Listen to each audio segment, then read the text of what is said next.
Good evening, ladies and gentlemen, and all of those of you who are watching. This is the Debra Show. I am Debra Faye, and all week long, I have worked so diligently in collaboration with my special guest speaker, Brother Mind Ascension, and it is a hot topic. It is adult content, and it may be a trigger warning topic. And maybe many of my viewers, maybe many of you have chosen to wait until the interview is over rather than join us live and listen and ask questions. Um, there's something about us that uh, Black people, y'all know who I'm talking about, that makes us want to sit back and just wait. Well, I still love y'all. I'm gonna still support you all no There you matter go. what, Be the because example. There you because go. it's bigger than me. It's Don't bigger let the than the two humans turn you individuals into that a are human. sitting here. So, without further delay, I'm going to give a first an acknowledgement to my sponsoring network, which is the WNT9 network, under the auspices of King Henry. Uh, and also, we are going to be talking about predictability is what makes a man dependable. My special guest speaker, brother Nine Mind Ascension. Look, I'm mess your name up now. Now you're Uh, changing my name up too. it, Oh it, Lord. it's brother Mind Ascension. Listen, he's from New York, around that Queens area, correct? And Yes, ma'am. he is he just does everything. He's a spiritual counselor. He's a holistic counselor. He does readings. Brother, he's a self-taught historian. You know what the plus about self-taught historians is that they go all out. They go in deep. He's a deep diver. Okay, so Brother Mind Ascension, without further ado, I'm going to let you come in, tell a little bit more about yourself, give your own style of introduction, and then we're going to get right into this topic. Well, with all due respect to the Debra Show, I'm very glad and very grateful and very thankful to be a part of this and our collaboration and our exchange. I'm gonna do this the way I do my YouTube and the way that I present when ain't nobody there anyway.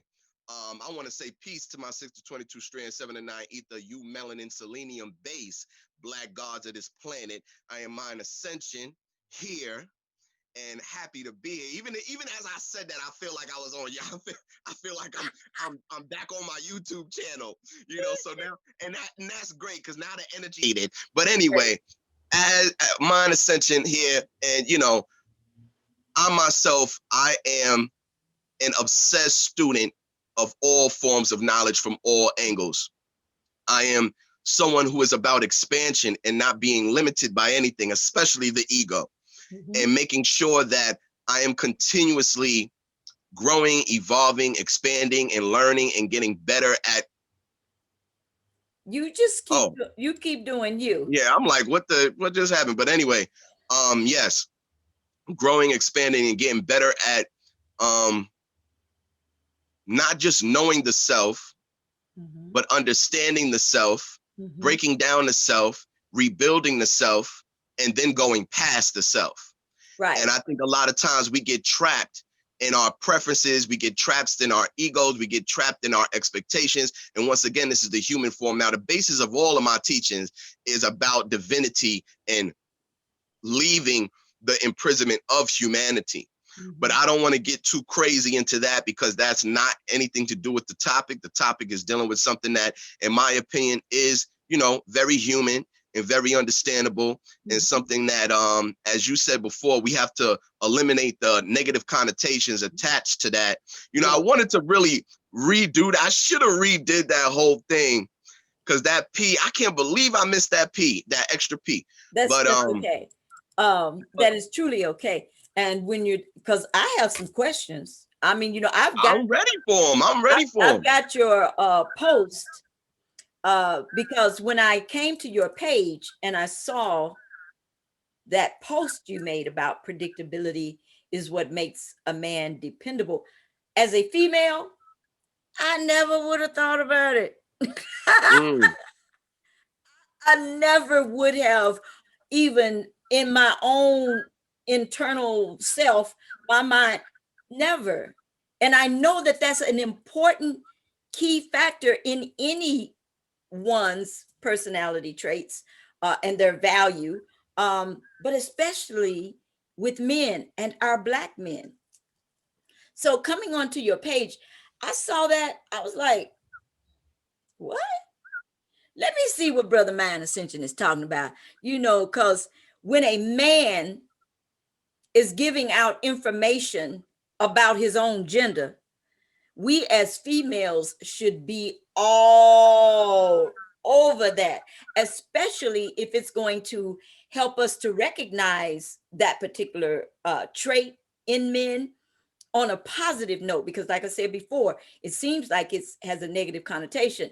I have up here from your post why being predictable is actually a great thing according to science.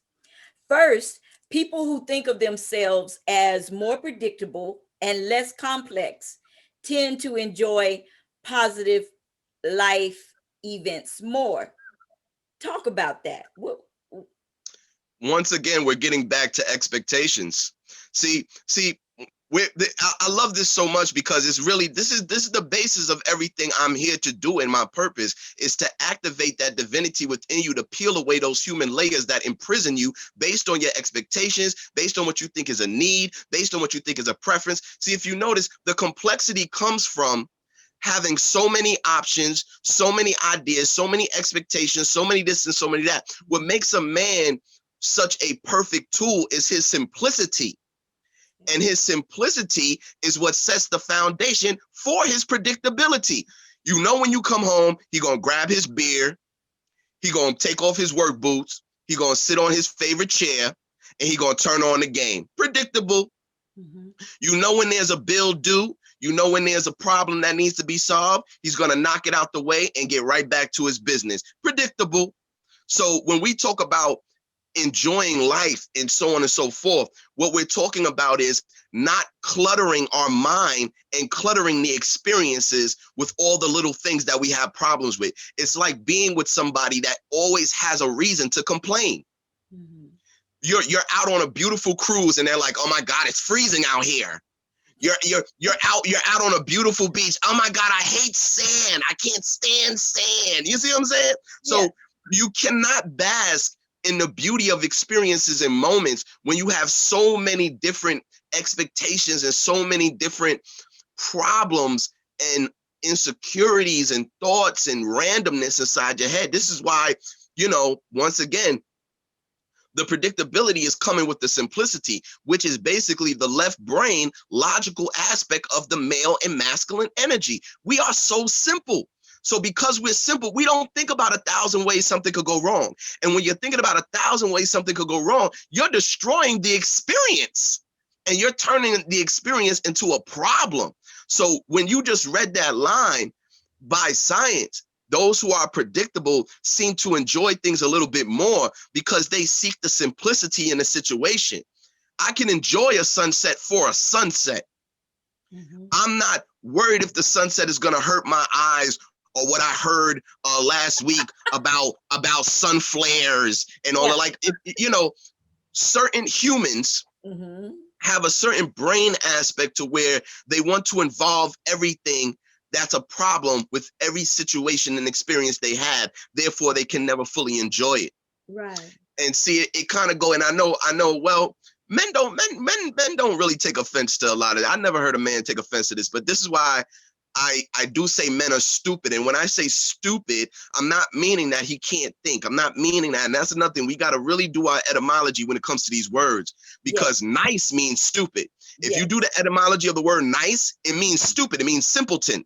Mm-hmm. So, and if you notice, just to connect things, if you ever met a so-called airhead or whatever, they're usually nice people. Very. because they don't have such a mental capacity to try to manipulate you or try to find something wrong with you. If you meet somebody or anybody, you know, I'm just using these as examples, so I don't want anybody to hear this and take it in some weird offense that the human brain usually does. But let's say you meet somebody with a lower mental capacity. They can't find something wrong with everything. They're happiest with the most simple. Oh, perfect example. Use a child. Use a child. Because a child does not desire things until you show it to them, and then they disregard the others. Come on, how many of us growing up could have had fun in a cardboard box and make it into a house? Mm-hmm. How many of us took a branch off a tree and turned into an Excalibur sword? It's the simplicity Yes. and the lack of expectation. Now you show your damn kid the PS5 and that's all they want now. But if they never saw the PS5, they would be having fun outside playing with rocks in the grass. Yes. Now let me I know personally I have made the statement, I made a statement to a friend of mine once, male, and we're always laughing back and forth. And I said to him, you know, I text him back something, and then he texted me, and and it went back and forth, and then I stopped and I said, you know, text back. I said, "You're so predictable," and the message came back, "When I want to be." I was like, I didn't mean that in a negative way. Yet it didn't get asked, how do you mean that? So, but the next time I text that individual, I explained that when I say, because we know when the energy shift. When you Yeah. say something to somebody and the energy shift, Mm-hmm. and based on their response, you know that did not come off right. So the next time I had the occasion to text him, I said, you know, when I say predictability, what I mean is you're so reliable. Mm. Okay. Um, I'm very careful when I'm uh, engaging and interacting with Black men because of all the different negative things that have been foisted upon you all, you know, over the centuries, especially Mm-hmm. here, especially here in America. So I try to make sure that you don't go off thinking, yeah, she just like the rest of them sisters, and she like, you know, I want my Black men to truly understand that um I'm all about speaking positivity. So I'm really uh willingly, with you being a male, that you will truly help to take the stigma off of the word itself. Predictable, predictability, possibly where did the word come from? What, you know, if you have any other background into just the word itself, you know. Well, let's just start by breaking it down. What's Okay. predictability? The ability to predict. And the funny part about it is a lot of us will take pride when somebody says, "Oh, he predicted that." Mhm. But then when it's turned around and say, "Hey, you're predictable," which means I'm able to predict, now it's a problem once again. And I do this, which probably alienates a lot of people, but Mhm. once again, these are the human traps I'm talking about. Mhm. Because you hear predictability, and immediately you're connecting it to the connotations that have been attached to it through its usage in this society, in this current society. But let's be honest, all our parents were predictable. Yes. All we come from a line of grandparents and whatever that's predictable. What's also predictable? Your traditions and your customs. Mhm. We coming in a time of so-called Christmas, predictable. And we know who's going to do what. We know who's going to show up. We know who's going to eat what. We know who's going to bring what. We know who's going to expect more gifts than they give. This is predictability again, Mhm. based on the consistency of the expectations that comes with our human brains and our human form.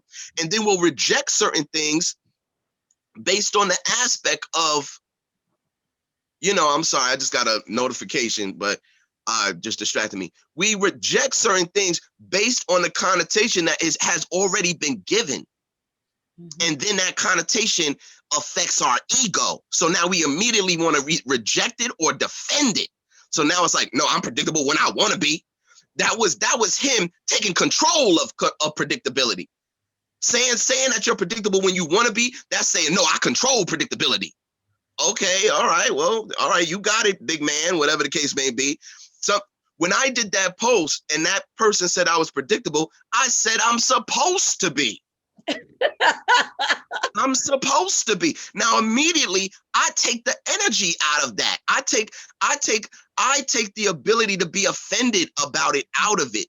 But see, that's only because I've trained myself to understand the design of a man. And a lot of us are not trained to understand the design of each other as men and women. So when we say certain things, they turn into trigger words. Yes. Because the whole basis of the word is connected to the connotation that Europeans have given it, or that this society that is the result. And the what's the real word? Because I love specific words. The result, I'm going to use default for lack of the word I'm looking for, but by default, we adopt the energy it's been given by its misusage. Right. So once again, to answer your question, predictability, the ability to predict. Now, and go on. I pulled it up. I'm sure you're looking at it, right? You can see it, right? Yeah, I actually chimed out because I ain't gonna lie, I was okay. Yes, go on. Okay, and it says behaving or occurring in a way that is expected. And that's the beauty of being predictable. Okay, because before you can get to being where we're talking about predictability, you have being predictable comes first. You have predictable, then you have predictability. Okay, there's a progression that follows with this. Okay. Well, let me. I'm sorry. Let me because I'm glad that you pulled that up. Read the definition one more time. It says behaving or occurring in a way that is expected. And you know what it has it listed under? And I don't think this is a synonym. I think this is an antonym category. And that's what it says. The characters were very stereotyped and extremely predictable. Now, see, I wish you wouldn't have read that part, because if you notice, when you add that extra little layer, it brings back the negative part. But see, I wish you wouldn't have read that part. But if you dispel it, go into it, because no, because what I was doing was, if you notice, let's read it one more time. Read it one more time and leave out that. Leave out the latter part. Leave out the synonym. Just read the definition itself. It says behaving or occurring in a way that is expected. All right.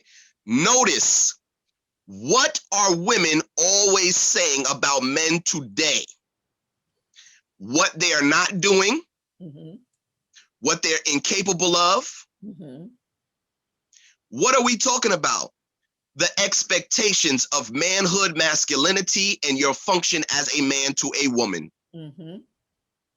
Yes. So if you look at it, if I'm meeting your expectations, right, that means my predictability falls into what you expect from me. Right. So now we just made it something, a good thing. So now let's revert. Now let's flip it on top of itself. Ask a woman, what do you expect from a man? I expect him to be attentive. I expect him to be respectful. I expect him to provide. I expect him to protect. Does your man do? Oh yeah, he does it all the time. Is he predictable? Is he predictable in your expectations? Absolutely. That's what makes him a good man. Is the fact that, so basically, what are we really saying? Predictability is meeting expectations. Yes. That's what it is. We just changed the definition and changed the energy. Predictability is a man meeting your expectations. Exactly.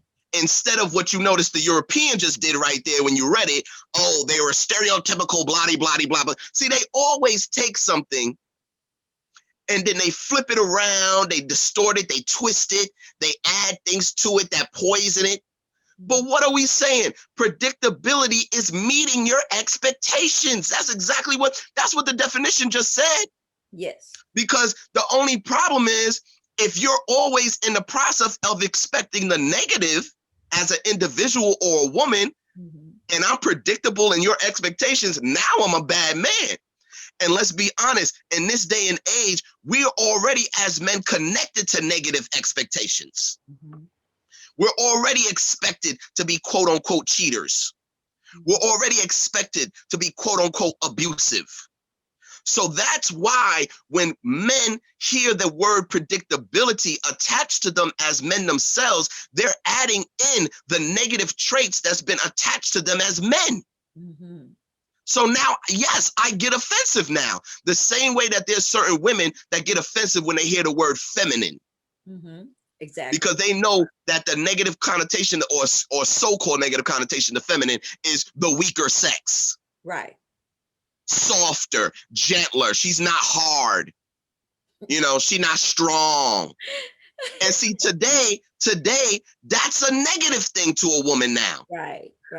So now when she hears that beautiful, beautiful, powerful word, feminine and femininity, she gets offended. But you talk about, I ain't blah, blah, she get offended by it. So once again, this is the cultivation of the infiltration to the mind and subconscious that has boosted the ego to such an extent, it overrides your intelligence to evaluate, decode, and break down the word that you're actually hearing. Right. But instead react to the word based on outside connotations given to it that your ego is going to respond to. Right. Because the ego is trying to survive all the time. That's what the ego is about. Yes. It's all about trying to survive. That's why if you notice, certain people won't listen to other people because they're afraid that that person might change their mind. That's why if you notice, certain people won't go somewhere or do something because they don't want to be healed or they don't want to be. It's like somebody who claims that since I'm not a doctor, I can't heal them or something. Right. And so the other person's like, well, why don't you just try? Just let them. No, I ain't gonna try. I ain't gonna do. Why? Because your ego is afraid that if it does work, you're gonna be wrong. We do it all the time. I want to interject something comical in keeping with what you just said about how we are, that with the ego won't let you go certain places or listen to certain people because it is afraid and it's always trying to hold on to why it should or shouldn't do a thing, as if it's trying to protect you. I saw another Instagram post and they had Jesus and he was getting ready to place his hand on this so-called disabled man or crippled person. And the person said, Jesus, don't be putting your hands on me. You're going to mess up my disability. Yup. Yeah. But I read that. I thought that is so typical. Yeah. Of the ego. That's an interesting word you chose to use there. Yeah. Because a lot of us relate typical to predictability. Why don't you look up typical? Okay. See what that says. Because by my understanding, they almost kind of related based on how we've been conditioned to accept the word or how we've been conditioned to understand what the word is. Okay. So that would be an interesting correlation to make right now as we're doing this. But once again, let's keep reiterating. Predictability is meeting expectations. Yes. It is meeting. Go on. It says typical, having the distinctive qualities of a particular type of person or thing. Okay. Now check this next one out. Showing the characteristics expected. See, that ties us right back into predictability being that I'm meeting your expectations. So it says showing the characteristics expected of or popularly associated with a particular person, situation, or thing. Now, I want to differentiate because notice you said having specific qualities. But if you notice, predictability said behavior. Yes. Now You it see? said distinctive. Yeah, distinctive. Mm-hmm. So we're talking about a form of something that's unique and something that's innate. Mm-hmm. But when we looked at predictability, we're talking about the behavior. Mm-hmm. And I want to correlate and I want to make connections because today, what's expected of a man today is based on the society that we're in that dictates his behavior. Because let's say we throw the predictability in another society. A man is expected to hunt, man is expected to kill, Mm-hmm. bring home the kill. You know what I'm saying? He's expected to build a house or build a hut. You see, that's a different behavior based on a different region, time frame, era, so on and so forth. Mm-hmm. That is still meeting expectations, but based on behavior. Mm-hmm. When you looked up typical, it said qualities and it said distinctive qualities. Mm-hmm. You know, that's a little different now. You know, but anyway, I just wanted to, since you chose to use that word, I just wanted to make that correlation and connect those two. But let's stick to the topic. Once again, humans, men and women, we react and base our responses off what has been trained in us and indoctrinated in us based on the consistencies of our society. Mm-hmm. So again, if men were looked at in a better light, being predictable would actually be a good thing. Yes. But since we're looked at in a negative light as always being some dog or abuser, once you say predictable, you go, no, I'm not. I'm not like other men. I'm not like most men. I mean, let's just be honest. I just hit it on the head. If I go, oh, you're just like all men. First of all, I'm supposed to be a man. So to tell me you get where I'm going, right? So to tell me, oh, you're just like all men, that lets me know that we're in a society that has created the foundation of a man to be completely associated with negativity. Mm-hmm. Because you don't want a man that's like most men. Because why? Most men are bad. Most men are terrible. Come on, are we making the connections now? Yes, most men are terrible. Uh-huh. So Uh-huh. I don't want a man that's like most men. But guess what? If you were in your indigenous society, your ancient society, where the majority of your men were scientists, engineers, architects, kings, you would want a man like most men. Yes. But you're in a society that has destroyed the man. Yes. So now you want a man that's not destroyed by society, which is a man that's not predictable like most men today. Mm-hmm. Yes. Now, Meeting the negative expectations put on that man. But go on, I'm listening. I wanted to get to the second part because you already did the first part very well, and bringing the simplicity of predictability means I am meeting your expectations. Okay. Second, though a lot of organizations pretend to celebrate disruptors, creatives, and unpredictable personalities, the reality is that you are much more likely to get rewarded at work if you have if you behave in more consistent and predictable manners. For instance, most people prefer to work for a boss who is predictable and consistent to the point of being boring. Absolutely. Let me stop you now. Who the hell wants to go into a job where the one who dictates, what type of day you gonna have is erratic as hell? Yes. Who want to walk into a household where you never know what's going to happen? Exactly. You don't know if the house is going to be in disarray. You don't know if the house is going to be clean. You don't know if something's going to be broken. You don't know if he's going to be drunk. You don't know what the hell you walking into. But guess what? If you know every time he walk in, he put his shoes on the left, He go grab his beer from the fridge. You got everything already set up. And in actuality, it makes life much easier because you don't have to be worried about 24/7 how to conduct yourself. Right. And take it to another level, the predictability of a man allows a woman to be her erratic self. Yes.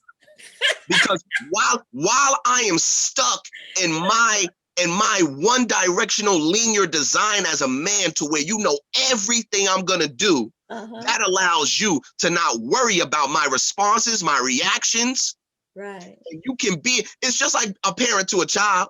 The child running around crazy, going all up, doing all this stuff, and the parents are just sitting in one spot, letting him act all crazy. And the child already know. That's why the child look at the corner of their eye when they're about to do something, because they know what their parents react to and what their parents don't react to. Right. So they know they have parents that don't mind noise. Right. But they do know they have parents that don't want them writing on the wall. So before they start thinking about writing on the wall, they go to look at their parent. To see what their parents do. You see what I'm saying? That's the predictability that allows you to be the chaos you need as a woman, which makes the perfect combination and complementary energy from the male masculine energy of order and the female feminine energy of chaos. Now let's get to this word, because this word seems to trigger the average current female today: chaos. Yes. There's so many trigger words. That's one thing I'm really noticing. That's quite the shame, because there's so many trigger words today from the average female. And, when we think about our grandparents and our grandmothers and the feminine elders, they weren't triggered by a lot of things. It was behavior that bothered them more than a word. Exactly. Today, a word will mess up a woman's entire day. She'll come out of her entire energy. She'll come out of her character. Men too, because now men are feminine. She'll come out of her entire character and everything. So let me just clear up this word chaos. Chaos does not mean that you are stupid. It don't mean that you gonna kill somebody. It don't mean none of that. What chaos means is everything simultaneously at once in all directions. That's all it means. That's all it means. Thank you for that. Period. When you think so fast, having a middle brain cortex that's larger than a man, your neurons are firing off rapidly. So guess what? You're thinking about 1,000 different ways you can do one thing. And guess what that breeds? Indecisiveness. Okay.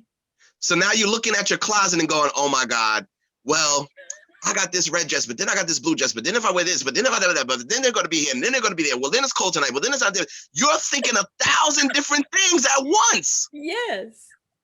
And so now it takes you 2-3 hours to get dressed.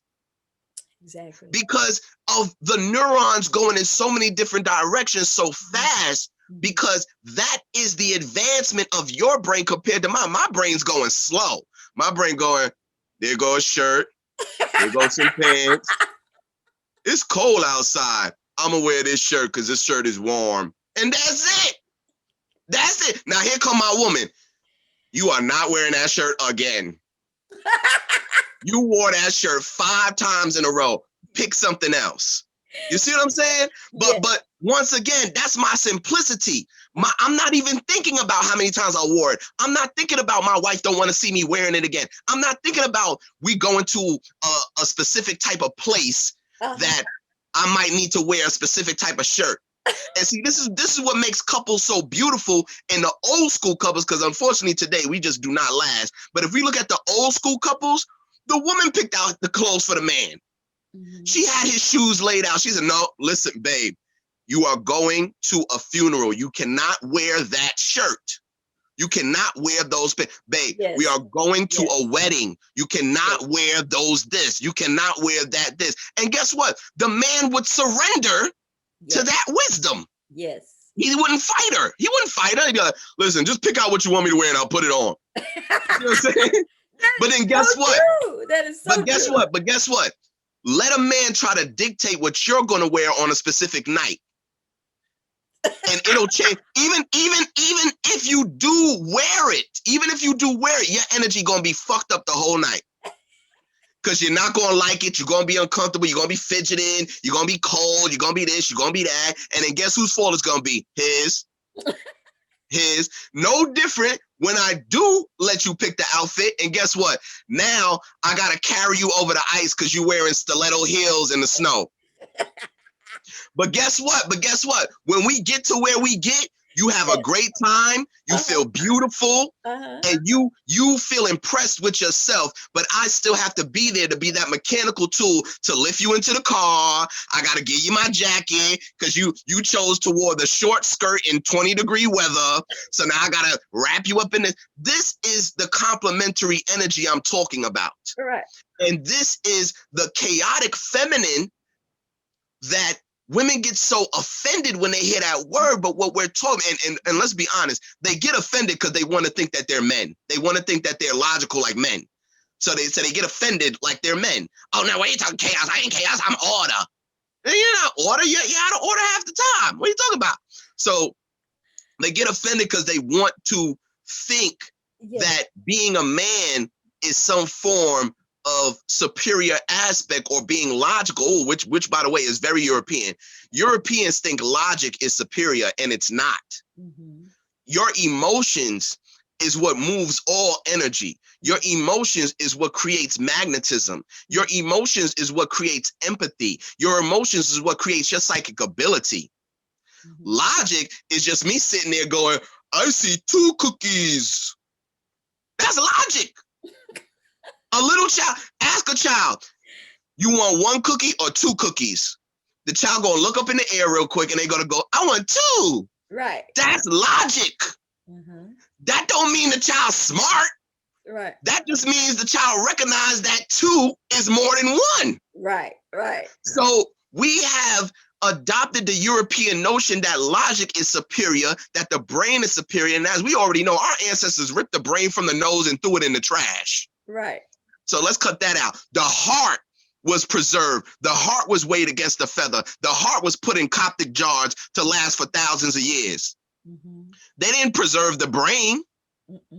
You see what I'm saying? But once again, we are going by, and this is how you know for a fact we go by European standards and notions, because we worship the brain.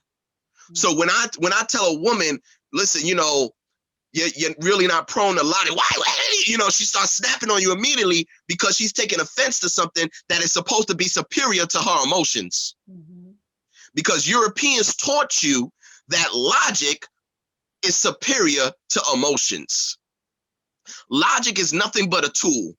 So are we supposed to master logic, or are we supposed to master? Because we hear it all the time in the conscious community, you know, about mastering our emotions. So are we mastering logic, or what are we mastering within the realm of predictability? Well, first and foremost, we need to eliminate that word, because you can't master logic, you utilize it. That's like telling me, how do I master a hammer? You pick it up by the hammer, you pick it up by the handle and you bang it on whatever you got to bang it on. You don't master a hammer. Logic is to be utilized. You're either going to use it or you're not. Right. Emotions are to be channeled. So you don't stop it. And that's what I tell every time I do a consultation, I'll talk to people. They go, how do I stop feeling this? How do I stop, you know, how do I stop my, no, you don't want to stop your emotions. Right. That's actually how you create your own suppression. That's where depression comes from. Look at the word depress. Right. Your depression comes from you trying so hard to suppress something that you are. What you do is you channel the energy in motion, because that's what emotions are. Energies in motions. You channel it, you align it, you recognize it, you concentrate it, you release it, you express it. You don't pretend it's not there. You don't try to make it negative and try to push it down and act like you don't feel it. This is where the ailments come from. This is where the migraines come from. This is where the diseases come from, because anybody that studies true holistic health, they tell you that majority of diseases are connected to your emotions that are not dealt with. Cancer is connected to selfishness. That's why a lot of women get breast cancer. Right. Cancer is addicted to selfishness. Every part of the body is always correlated and related to things. See, once again, this is why it's so important to separate from European mindset, European thinking, because everything they do is linear. But if you study African science, everything is connected. Yes. So your big toe is connected to your shoulder. Your that sweet snack you like is connected to your lack of emotional love. That everything is connected all through the body, the emotions, the mind, the heart, the spirit. It's all, that's why it's called holistic health. Right. But then we look at Europeans and we go, there has to be a logical explanation for this. What do you mean? What? First of all, there's so many people who try to use herbs, treatments, surgeries to fix problems. You ever notice how people will go through 5 surgeries to get rid of a disease and it always keeps coming back? Yes. Because they're not dealing with the emotion that breeds the disease. Exactly. They're not dealing with the inner conflict that is the foundation of the disease. They keep trying to cut it out because that's what Europeans taught them to do. You got to remove it's physical. You got to remove the physical. It's a physical thing. No, the physical thing comes after the mental. The physical thing comes after the feeling. Sound like you wanted to say something. No, I was just letting you finish with that as we get ready to go into this other reading from your post. Go on. It says scientific research has also, I love when they don't tell us who the scientific research. Anyway, scientific research has also linked the need for uniqueness to narcissistic tendencies, and alarmingly shows, because now you had your own personal reasons why you made a whole lesson out of this post. So and that's why I wanted you to come on the show. I allowed some other male friends of mine to give their own backdrop into what predictability is and how it makes a man dependable. You're the originator of the post, so it was very important for me and the Debra Show to get you on here to address your post. So, scientific research has also linked the need for uniqueness to narcissistic tendencies, and alarmingly shows that the tendency to see ourselves as unique and special has been rising significantly during the last few decades, particularly among US college students. Now, to me, that relates to the feminine side, the polarity. Because if you notice, a man doesn't have to feel special or really be unique or different. I'm gonna relate it to you right now. Let your behind go to a damn party and see a woman with the same dress. Come on now. Come on now. That's you recognizing that you are no longer unique. Because if you go somewhere and you think you are looking your best, and you see some woman walk in looking exactly like you ain't unique no more. Right. And once you take away the uniqueness, you take away the specialness of it. So when you read that part, it to me, it's the polarity of the simplistic perspective, because usually people who are unique are forms of eccentricism. Okay. They're eccentric. Yes. And they're usually not very predictable either. Right. You see what I'm saying? Yes. So we're right now, the post is correlating right now. You know what I'm saying? And everything in existence has a polarity. And that's another thing as humans we don't want to recognize, we don't want to acknowledge. Everything has evil, has a good and a bad side. Murder has a necessity and an unnecessity. You know what I mean? Just like we talked about before, ass whoopings. Yeah, you should never touch nobody. Yeah, but there's a time where guess what? If that boy didn't feel that pain before they did something that could take their life, they would have did it again and lost their life. Right. So there was a necessity to some extent, which is the polarity to the other aspect of building trauma. Because the polarity is, oh, well, it's going to traumatize them. The polarity of that is, well, if I don't do it, they might die from doing something dumb. You see, so right there, we're discovering the polarity, because predictability, that ain't got nothing to do with being unique. When somebody's predictable, they're meeting all your expectations because you already know what they are. Right. and they're conducting themselves in a way that's really not different from anything that you're expecting. Mm-hmm. Mm-hmm. So that's why they're able to meet their expectations. That's why if you notice, when you are around unique people, they're always surprising you. You're always like, well, damn, I didn't, wow, like, whoa, that's you too? You're like, whoa, damn, you do that too? Wow, I did not expect that. You see what I'm saying?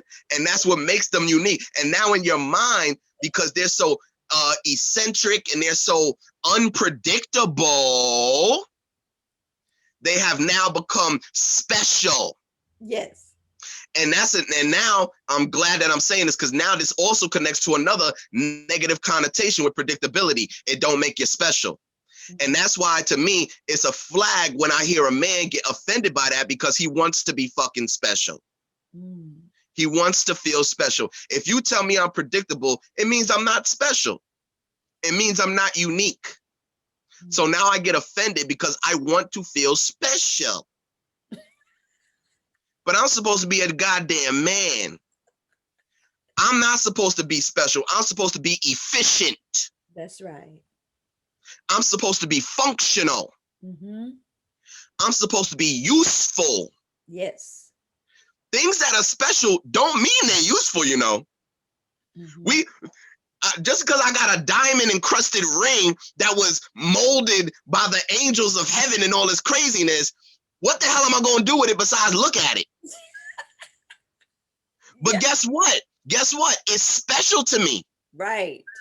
So because it's special, what do? I cherish it. Mm-hmm. And this is why woman's design is meant to be cherished. Mm-hmm. Because the fact that she wants to feel special, she'll usually do things to be unique in order to be looked at as special. Right. And then once that specialness of her is becoming the foundation and solidified, then the result of that specialness being solidified is the dictation and the result of her becoming cherished. Right. So are you saying that when a woman, particularly when Black women tell a Black man that he's predictable, he immediately thinks that means that he's not special and he won't be cherished? Yes. And once again, I also want to keep saying this because that's related to the feminine. So when you got a man who wants to feel special, who wants to feel, see, there's a difference between being respected and being cherished. Mm-hmm. You can respect anything, mm-hmm. but there's certain things you just don't cherish because they're not special. Mm-hmm. So absolutely, that's exactly what I'm saying, because that's an extra negative connotation that's connected. And honestly, it's really not negative. It's just basically the observational fact of that thing. If I mass produce 1 billion of the same car or the same product, then guess what? It's not special anymore. Mm-hmm. But that does not take away that it's fully functional. Right. That does not take away that it is actually an extremely efficient tool, car, machine. Right. So people feel, when they advertise it's a special edition. Oh, yes. Yeah, I really got what do they say, Auntie? They say only 10,000 made all over the world. Right. Right. Get yours right now. They broke the template. They'll never make this again. And now here come people running to collect it. And this is where collectors come from. Because guess what? They put that car in their garage for decades. Mm-hmm. Don't touch it. Don't use it. Don't let the kids near it. And you know when I'm going to bring the car out? When I go to the car show. Mm-hmm. What do we do when we get a certain type of woman? We bring her out when we want to impress people. Right. That's where the arm candy comes in. Mm-hmm. You see what I'm saying? And once again, these are all these things that are related to our natures, our designs, our genders, and all that we've made a bad thing, that we've made a negative thing. And this is why we're so out of balance and so lack of so many relationships, because we've made the negative parts of our design and we made the parts of our design and functions that's by nature into negativity. Mm. So now being predictable is a problem. The only reason why being predictable is a problem, as I said earlier, is because I, as a man, am associated with problems as a general man. Yes. So if I'm predictable, that means I'm causing problems. Mm-hmm. But once again, I'm saying it again. If I was in a different society where majority of the man did the same positive things, I would want to be predictable. Right. Imagine coming from a village, and we've seen this a million times on different TV shows. You know, like let's use Coming to America. He comes from a kingdom. In his kingdom, all the men do this, all the men do that. When he comes to America, he sees a man not doing so. He said, "Wow, you're nothing like the men in my kingdom." But guess what? Right. All the men in his kingdom are warriors. Yes. So what did he just say to that person? You ain't no warrior. Mm-hmm. Mm-hmm. But see, once again, he's saying that to somebody who grew up in America. Right. So since they don't know what his kingdom is, so since they don't never met a man from his kingdom, they're not even taking that as negative. Mm-hmm. Because they don't know no better. Right. But then once I take you to my kingdom and you seeing 6-7 feet tall, cut up, muscular, 6-pack, dark skin, throwing spears across the room and hitting things in a precise target. They able to run like a cheetah and jump and leap bounds, and they have all these abilities. Now guess what? You remember what I said when you was in America. And now you go, motherfucker, what did you say to me? Also, basically, you saying I'm a bitch ass nigga that can't do none of this shit, huh? You see what I'm saying? Exactly. So it says, so yes, we are all, now this is in the study now.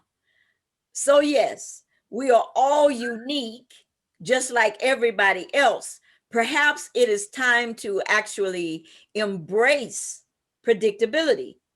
In fact, psychological studies indicate that there are several disadvantages to being and seeing yourself as unpredictable. Mm-hmm. Now, once again, we going into what I just said. These expectations. Mm-hmm. These expectations what causes disappointments. These expectations is what causes forms of depression and forms of lack of confidence within ourselves when we're not meeting the expectations of being special, Mm-hmm. of being unique. Mm-hmm. I got to use the same example. You feeling good as hell. You can't wait to put on that new outfit. Them shoes, everything. I mean, you know you going to slay them. You going to kill them when you show up. You are on top of the world until you enter the room and everybody got the same outfit on. Guess what? Guess what happens to your night? You gonna have a good night? Your night is ruined. Your night is ruined because you are on top of the world thinking that you had something special. And then bam, it gets destroyed. Now, guess what? If I'm a man and somebody shows up with the same shit, you know what the first thing I'll do? Oh shit, my nigga. Yo, you got the same shit on. I got yo, we brothers. If you notice, men do that all the time. Yo, you got the same. Yo, great minds think alike. Great minds think alike. You see what I'm saying? And once again, now we're getting to the positive ion and the negative ion, but that's good. That's getting off subject. The point of the matter is, my need not to be unique makes life much easier. Right. It allows me to accept so many more things instead of getting disappointed that they don't validate and reestablish my special and uniqueness. So you know how hard it is to disappoint me? It becomes very difficult to disappoint me now. Right. The only thing that's going to disappoint me is if my predictable things that need to be around ain't there. Right. And then here's the beautiful part. I'ma know that you did that on purpose. Because you know damn well every day for the last 5 years I did that same thing, and you gonna take it away? You did that on purpose. Right. You see what I'm saying? Because when somebody's unpredictable, you're not really sure. So you can make mistakes. You can make mistakes that are not intentional. Right. Once again, let's use the kids again. You know with your children as a parent, they know what time you come home from work. They know your routine when you come on. You take your shoes off, you run the shower, blah-de-blah-de-blah. You come home after been doing this for years with the kids watching you do this, and they got all type of nonsense in the bathroom and you can't put your shoes away.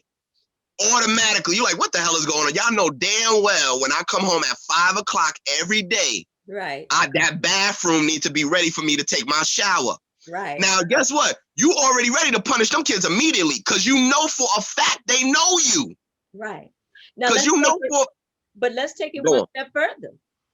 In a relationship, um, and we all do this in the beginning, or most people do this in the beginning. In the beginning of relationships, you call every day, you text Yes. every day, you send those sweet littles, and da da da da da da da, and then slowly but surely, one of you stops Yeah. doing those things, and then when the other person ask you, what's the problem? What's the matter? You say, nothing. Nothing's wrong. Hmm. They took something away. They knew what they were doing when they began slowly, changing up things, or no longer, as we said, predictability means I'm meeting all of your expectations. Now I love how you just correlated, because you know what you just did. Mhm. You flipped the polarity, because what are you really talking about? You're really talking about when a man stops doing the things that got the woman to feel a certain way, and now that predictable now what you're really saying is his lack of predictability has now become a problem. Yes. You just flipped it, and Mhm. that's beautiful, because now we turned it on its head from a negative thing to me stopping the positive thing about me, Mhm. because you loved that every morning I sent you a good morning text. Yes. You loved every morning. You knew for a fact, I'm gonna get a text from him. I know when I wake up, I'm gonna see his number. I know when I wake up, I'm gonna see that message. Yeah. That part of my predictability was a great thing, wasn't it? It was You beautiful. know for a fact, every single Valentine's Day, every single birthday, you know for a fact there's gonna be flowers showing up at your job. Mhm. Oh, that predictability is great now, ain't it, huh? Yeah. Now it sounds real good, right? Yeah. But guess what? Soon as I stop being that predictability, now it's a bad thing. Uh-huh. What happened? You don't do what you used to do. Right. You don't say what you used to say every single morning. We used to do this every single morning. Whoa. I thought predictability was a bad thing. Notice how you read in the article. What did they say? Predictability is boring, right? Yeah. To the point where it becomes boring. Yeah. Where it becomes boring. Yeah. But that's only based on an individual who's receiving and getting their expectations met. Right. Right. Because when I stop meeting your expectations, that's when the problem comes in. Mm-hmm. Mm-hmm. That's when a disappointment occurs. Mm-hmm. That's when a shift of energy occurs. Mm-hmm. That's when I start caring less. Mm-hmm. That's when I stop reciprocating. Mm-hmm. And then here comes both of our egos Mm-hmm. pretending like nothing's wrong. Mm-hmm. And then we drift further and further apart Right. until we stop talking to each other altogether. All together. And then when somebody comes around and asks either one of us, hey, what happened to your boo? And da, da, da, da, da, da. Oh, they wasn't on my level and blah, blah, blah. Then the other person talk about, well, they wanted too much and they wanted ego. Or we simply say we outgrew each other. Whatever way you want to say it. But the reason why I say that is both of y'all know y'all stop something based on the other. Mm-hmm. That's spite. Mm. If I call you every day and I've been initiating every day, sending you beautiful things in the morning, and that was my initiation, and then I stop. Why don't we think, hey, let me start doing that now? But instead it's like, oh, you stop doing that? Well, you know what? I'm gonna stop talking to you altogether. Or That's I'm doing it and you're not responding. okay. Now that's that okay. Now, because once again, I'm talking about the one who was doing it and then stopped. Okay. That's what I'm talking, because remember, we talked about the stopping of the predictable actions. Now, if you start doing it and I don't respond, that's just a blatant neglect. Mm-hmm. That's blatant. That's them telling you what it is without saying it. That's blatant neglect. Mm-hmm. That is neglect. They're saying, I do not want to talk to you. I do not want to, I have lost interest in you. So that's not the same thing. But what I'm saying is, instead of immediately going to the spiteful reaction or the spiteful response, why don't any of us think to take our turn in the initiation? Okay, well, it's been 5 months straight. This man has been doing this every single day for me. All of a sudden this week he stopped. You know what?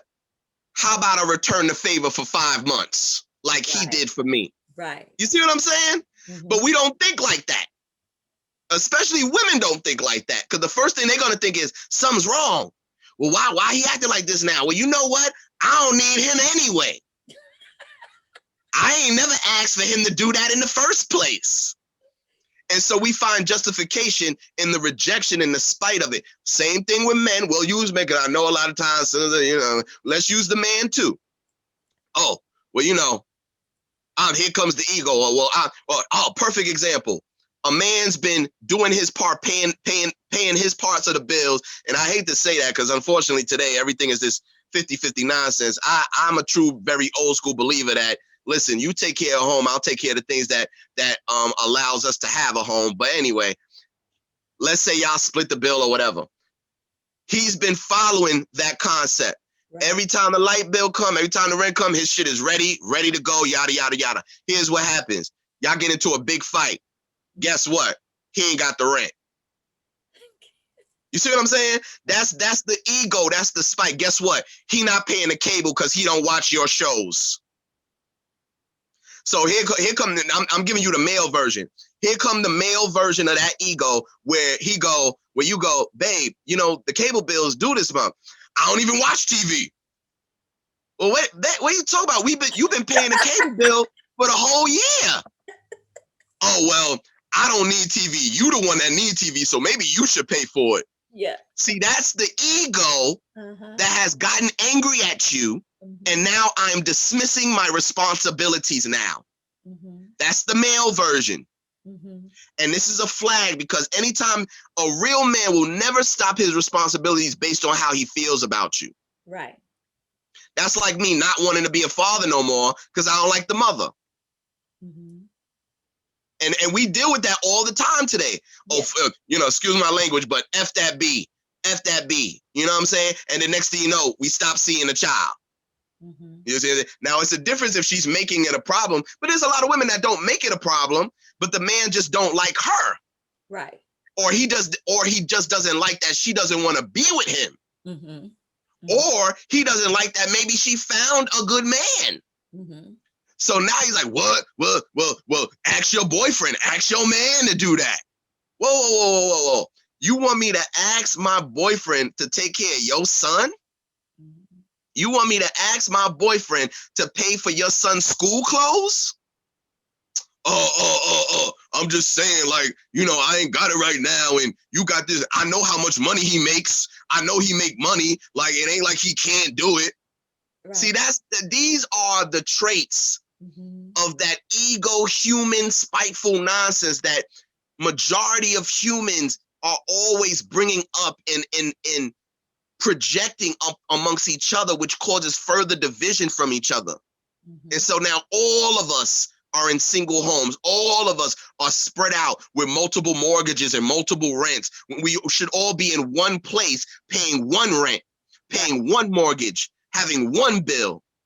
And see, in turn, this is what makes the system itself even more wealthy and even more powerful, because now everybody got to get a damn job. Even the kids got to get a damn job.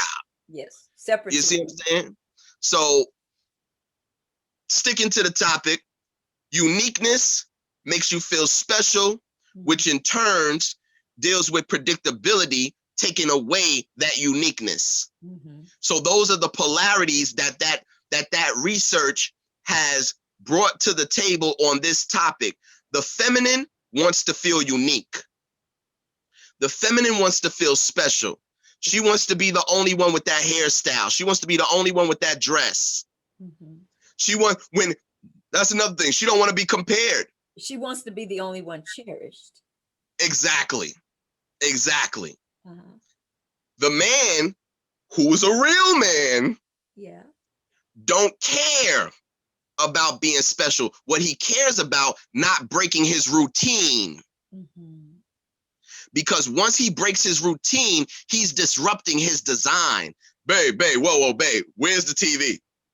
Oh, I forgot to tell you, I threw it out. What? You know, when I come home every day, I need to watch the news and then my game. Right. How you gonna do that to me? Oh, I just figured maybe we should just talk. You know what I'm saying? So I know that you did that on purpose. But see, when you come home and you're erratic and stuff, I'm not sure what to expect. So when I do make a mistake, it's a genuine mistake because I'm not sure what energy you're in. Right. I'm not sure if you're the same woman on Tuesday that you are on Wednesday. So this is why I always got to prepare, man. This is why I teach men all the time. Men always have to be in a state of understanding when it comes to the woman. We always got to be constantly re-understanding, and knowing that she's not one thing forever. So we can't keep it. Huh? I said ever and ever and ever and ever. She's not one thing forever. True. You can't. You can have your. Let me give it to you Let me give it to you, and anybody here that's going to understand what I'm saying. You as a woman, you got your favorite pair of earrings, you got your favorite dress, you got your favorite outfit that you love to death. I mean, you gonna hold on to that outfit forever. It means so much to you. But guess what? If I align your whole closet with that outfit alone, you gonna die. You gonna die. If I make you wear that outfit that you love so much every single day for the rest of your life, that's gonna be hell. But guess what? Your grandfather wore the same shoes, the same sports jacket, the same work jeans every single day. And it didn't bother him at all. Because he didn't need the variety that creates the uniqueness. Because the feminine needs variety to put combinations together to create something unique. Because you can create uniqueness with average everyday things. Yes. If you just tap into your feminine creativity. Yes. But unfortunately today, majority of females are consumers. So they just buy. You know what I mean? They're not looking at, well, you know what? I got that old shirt that don't fit me no more. You know what? I could cut it and I could make it into a skirt. Or you know what? I could do that's not around like that anymore, like it used to be. Like Big Mama used to know how to make centerpieces out of crap that wasn't worth nothing. Right. But she could put something together. You walking like, damn, babe, where you get this? Oh, I just made that real quick. You made that? What the, oh no, you remember your shoestrings? I took those and then I took this. And then, you know, the kids had the, so-and-so grew out of those pants. So I cut up those pants and then I sliced them and I shaped them like a square. And then you like, well, damn. You know what I'm saying? But that's the feminine creativity that's missing today. Right. Because the man is production and duplication. The woman is creation through expression. Yes. Today, all of those things are jumbled and mixed and whatever. And now you don't even have the time to be creative because you're too busy being productive at work. Right. You see? Doing something like a machine every day, punching the clock at the same time. Let's be honest, work is predictable. Yes. Too Coming busy today. trying to be equal with the man. Say that one more time. Too busy trying to be equal to men. Absolutely. Or better yet, just trying to be a man in general, because I don't even think women want to be equal. I think that because of this European society that has really drilled into all of our subconscious, every single one of us, men and women, all of our subconscious, that everything that's patriarchal, everything that's masculine, everything that's logical is always at the top. So I don't even think that you want to be equal to a man. You just want to be the best man. But you're not understanding that the traits and the characteristics that you are placing as the supreme aspect is the masculine energy. And it makes you more masculine the more you practice it. It makes you more masculine the more you live it. It makes you more masculine the more consistent you are, because you embody the energy until you become it. Right. Now you walking different. You're talking different. Yeah. You don't like the same outfits anymore. You don't get your hair done no more. You don't care what you look like anymore, just like a man. Because if you notice, a man usually has to get cleaned up by a woman to a certain extent. Woman comes along like, babe, you do know you should not be wearing black socks with so and so and so. What are you talking about? These my lucky socks. These my good socks. Babe, you do know you gotta wash those every week, right? They're not even dirty. Look, they don't even smell. They don't smell. Do they smell? I don't care if they smell. They need to go into the laundry every week. See, this is the beauty of the compliment of us when we are in our designs. Yes. Because as a man, I'm surrendering to your feminine wisdom. As a woman, here comes the trigger word. Here comes the trigger word. As a woman, you're submitting to my masculine knowledge.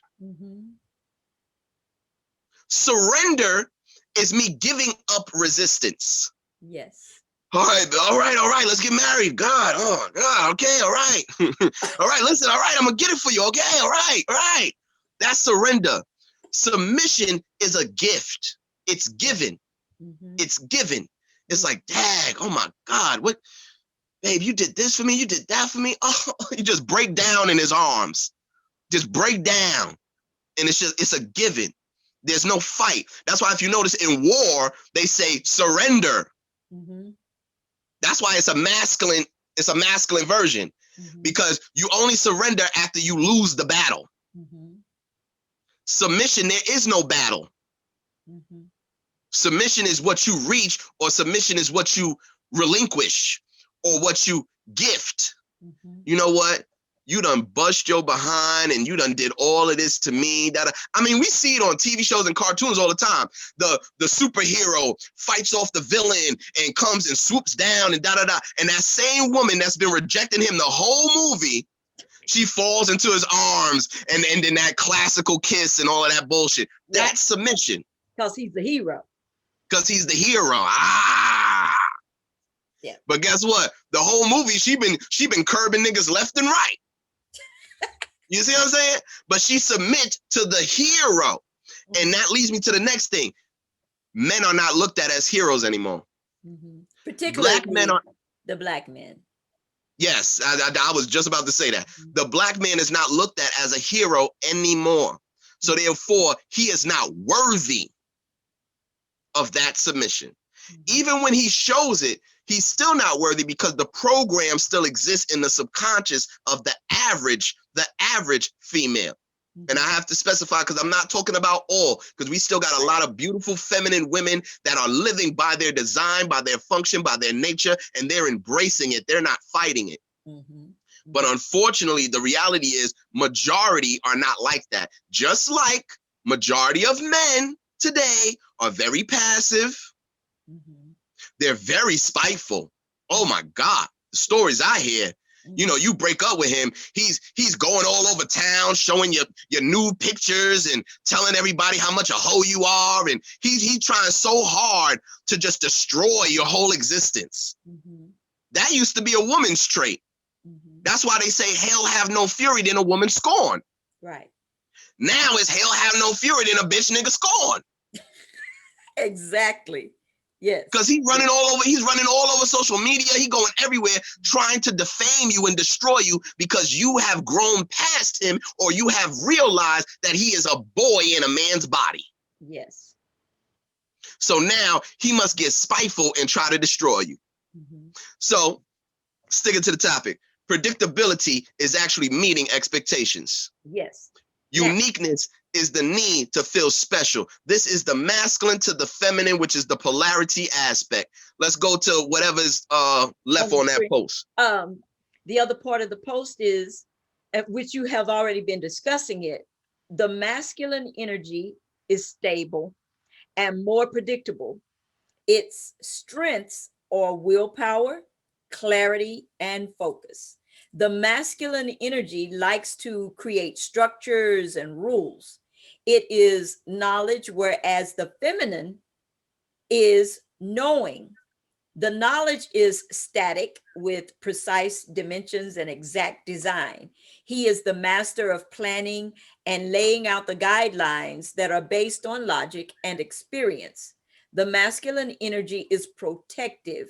He fights for what he loves and finds the ways to achieve his goals. Now, Yes. you know, you and I both know the chant today is, I don't feel like I don't feel protected by the black man, and I don't feel it. But don't forget, but wait. Don't forget, you don't need them. True. Don't forget That's what that. I'm saying. Don't forget that. Yeah. Which by the way, let's link it. Yeah. Contradictions Mhm. are results of chaos. Yes. I don't need no man for nothing. I got my own money. I pay my own bills. I don't need a man for this. Where were the men? We're not protected. Whoa. You said you don't need a man for anything. Mhm. But then as soon as you are met with a conflict in life, as Mhm. soon as you're met with an opposition, as soon as you're met with something that is against your nature, your anatomy, and your design, and you feel that, you know, because y'all know what y'all are, y'all know what y'all not, but unfortunately, that subconscious is indoctrinated. So you just pretend that it's not the case. You taking pictures with looking like Popeye and shit and all, you flexing in pictures now. I ain't never seen a photo from the 50s and the 60s of women flexing their biceps. I'm talking regular black women. I'm talking about all the celebrities, notice Foxy Brown, all the celebrities from the 70s, the 60s, and the 50s. I've never seen them taking pictures where they're flexing their bicep. Mhm. If you notice today, you'll find women doing that all the time. Mhm. Mhm. Flexing their bicep, flexing. That is the epitome symbol of the masculine. Mhm. And they waving that bicep around every chance they get now. Yeah, we can do it. You see? But then here's the thing. Chaos create contradiction. Now, why does chaos create contradiction? What did I just say earlier? All directions at one time. Yes. So one direction is, I don't need a man. Next direction is, where's a man to provide and protect? You're going in two directions at once. Mhm. Chaos. Yes. You see what I'm saying? Mhm. So now, to get to what you're saying, here comes the stability. And I actually, I did another post because another brother who I do know personally, you know, he was saying that, who's, by the way, now, before I even explain this, the proper balance within each one of our vessels is not 50-50. Right. That's another gigantic misconception, which is absolutely ridiculous. You're not supposed to be exactly 50% masculine, exactly 50% feminine. Mhm. You're not a hermaphrodite. Okay? You're supposed to be 70 to 80% feminine, right brain, emotional, empathic, psychic, so on and so forth. The 20 to 30% is your masculine. Mhm. The 20 to 30% is when you do not have your tool within reach, Mhm. and you must become the tool for that circumstance and moment. Yes. Unfortunately, the 20-30% has grown to 40-50-60%. Why? Mhm. Because ain't no man there. And you're going through years and years and years without a man. So now you're actually becoming one. Mhm. But now there are men out there who are way more feminine. They have that 40, 50, 60 in the femininity. Mhm. So the brother was like, oh, you know, because, you know, I don't want to say too much, but some brothers go through things with their women because their women are noticing their feminine traits. Mhm. And their feminine traits is what? Every time I get around you, it's like walking on eggshells. I don't know what's going to happen.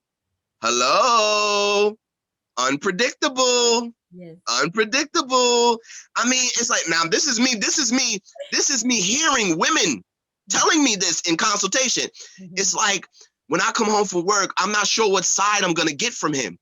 I don't know if he's going to be angry. I don't know if he's going to like me. I don't know if he's going to be happy. I don't know if he's going to be upset about something else. I don't know if he's going to be moody and not say nothing to me. I don't know if he's going to give me the silent treatment. I don't know what to expect when I get home. Is this what could also be causing some of the domestic violent tendencies that black men are starting to exhibit um Absolutely, okay. because everything is within the laws of cause and effect. It's only to the degrees you allow it to reach. Mm-hmm. As we see today, we started at 1 degree of independence in the 80s and the 90s. If you look at women, they had movies like Waiting to Exhale, the Women of Brewster Street, The Color Purple. How These Stella got her How groove Stella back. got her groove back. Mm-hmm. These are the templates that indoctrinated the subconscious of the women and those eras. Mm-hmm. And what happens is it started little by little. And the longer it went uncorrected, guess what? Now you got women talk about embrace your hair and your furry armpits and your furry legs and don't shave and don't shower and don't, whoa, whoa, whoa, what the hell? So wait a second. Being liberated as a woman means escaping your femininity? So what exactly are you liberating yourself from? You're liberating yourself from actually being a feminine woman.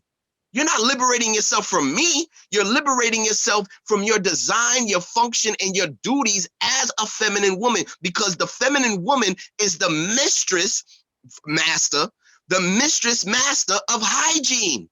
Mm-hmm. Mm-hmm. It's the mother that teaches the children how to wash correctly. Mm-hmm. It's the mother that teaches the children how to bathe their parts of their body and how to groom themselves properly. Mm-hmm. That's her job. Mm-hmm. So now we got women talking about, well, you don't need to tweeze and you don't need to shave and you don't need to do your hair and you don't need to do so then what are you doing? What are you? That's like men having a movement where they're like, you don't need to pay bills, you don't need to protect, you don't need to teach, you don't need to. I mean, and the funny thing is we're not using intelligence because we don't see the polarizing aspect of that. Right. You make a long list as a woman of all the things you don't need to do, mm-hmm. but then you're not understanding. Once you relieve all those responsibilities, men pick them up. Mm-hmm. So guess what? Now he's tweezing his eyebrows. Mm-hmm. Now he's trying your makeup. Mm-hmm. Now he wants to make sure his clothes don't get dirty. So now, no, he don't want to get dirty. He don't want to work hard. Because guess what? If he got to get down and go check that car in that oil, he going to get his hands dirty. Mm-hmm. So now you're like, well, can't you call a mechanic? Can't you call somebody to do that? And the next thing you know, you got the woman, well, get out of the way. I'll do it my damn self.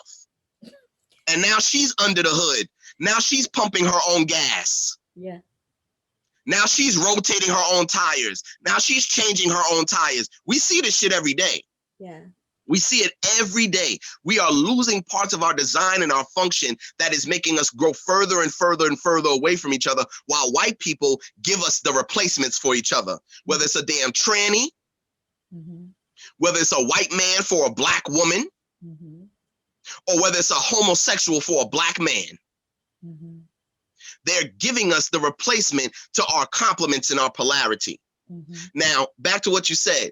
Since the man is becoming more feminine and is losing his composure over his emotions, but yet his anatomy and his biology is still full of testosterone. Let's be honest now, and I'm speaking to all the ladies who might see this and might not see this. How often do we watch all of these cheating shows and all that stuff, right? Right. When a man gets caught cheating, what's the first thing a woman starts doing to the man?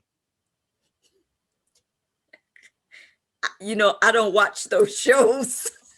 Okay, even better. Have you never seen movies? You know who Tiffany Haddish is? No. You don't know who Tiffany Haddish is? Mm-mm. Okay, all right. So I gotta relate it. Yeah. If you notice, the first thing women do when they catch a man cheating is they hit on him. Yes. They start smacking him in the head.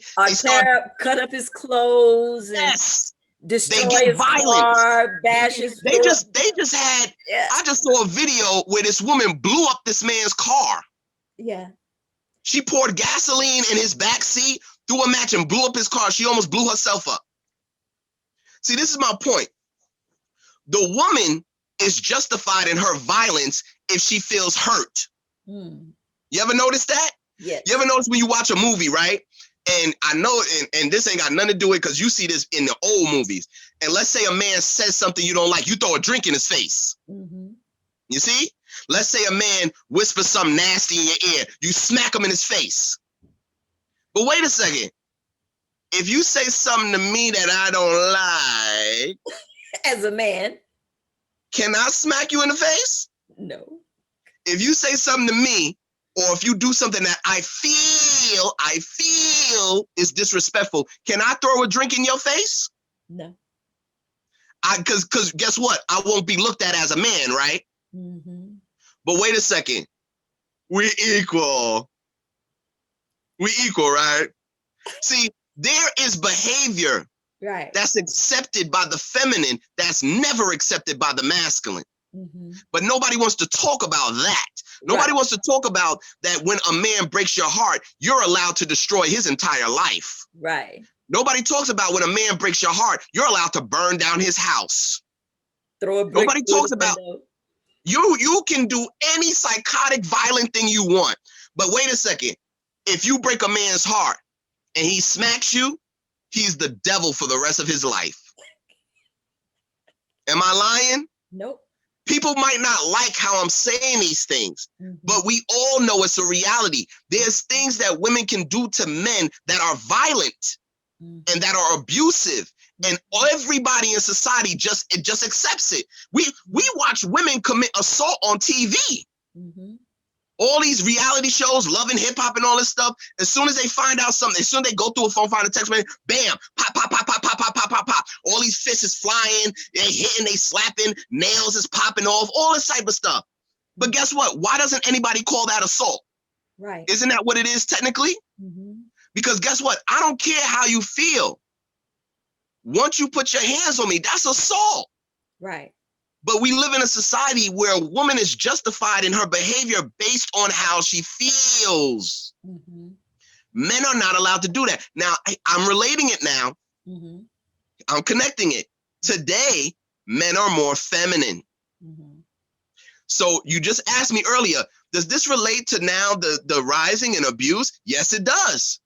Because now, not only do I think I'm equal to a woman like a bitch, but I'm also feeling justified in beating this woman because she said something I feel is disrespectful. Mm-hmm. Because she did something that broke my heart. But remember, men are not allowed to use a broken heart to abuse somebody. Right. But a woman can burn down your whole house and say that she did it because you broke her heart.